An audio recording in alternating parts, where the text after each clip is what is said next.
कहानी की शुरुआत में हमें होलो अर्थ का सीन दिखाया जाता है, जहां पर कोंग कुछ अजीब सी क्रिएचर्स से डरकर भाग रहा था। कोंग भागता हुआ एक खाई के पास जाता है और वहां जाकर वो एक ट्रैप को खोल देता है, जिसकी वजह से वो कई सारे क्रिएचर उसमें मारे जाते हैं। और जो क्रिएचर्स बच गए थे उनमें से एक को कोंग पकड़ लेता है और ऊपर उठाकर बीच में से चीर देता है, जिसकी वजह से वहाँ पर मौजूद सभी क्रिएचर्स डरकर भाग जाते हैं। फिर सीन शिफ्ट होता है और हमें एक औरत दिखाई जाती है जिसका नाम डॉक्टर इलिन है, जो कि टाइटन्स के द्वारा भेजे हुए सिग्नल्स की मदद से धरती पर आने वाले खतरे के बारे में पता करती है। और यहाँ पर हमें गॉडजिला दिखाया जाता है, जो कि खुद भी एक टाइटन है, लेकिन वह दूसरे टाइटनों को मारकर इंसानों की रक्षा करता है। और आजकल वह समुद्र की गहराइयों में रहता था, लेकिन जब एक टाइटन शहर में घुस आता है तो वह उसे मारने के लिए समुद्र से बाहर निकलता है और उस टाइटन से लड़ाई करता है और उसे अपनी एटॉमिक ब्रेथ के जरिए मार देता है। और उसे मारने के बाद वह दोबारा वापस पानी में चला जाता है। फिर हमें डॉक्टर इलिन का ऑफिस दिखाया जाता है, जहाँ उनको होलो अर्थ से अजीबोगरीब सिग्नल्स मिल रहे थे, जिसे देखकर डॉक्टर इलिन बहुत ही ज्यादा परेशान हो रही थी।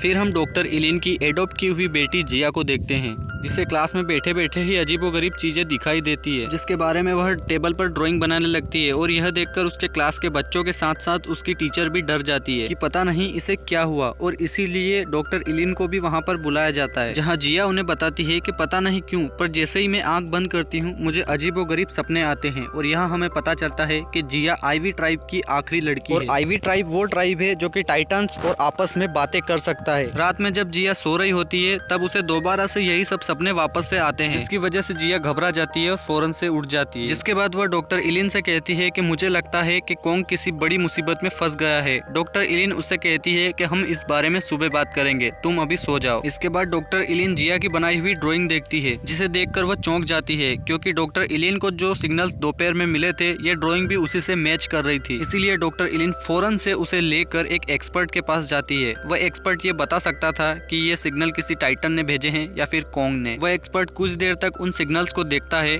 और फिर डॉक्टर इलिन से कहता है कि इस बार ये सिग्नल ना तो किसी टाइटन ने भेजे हैं ना ही कोंग ने, बल्कि इस बार ये सिग्नल इंसानों ने भेजे हैं।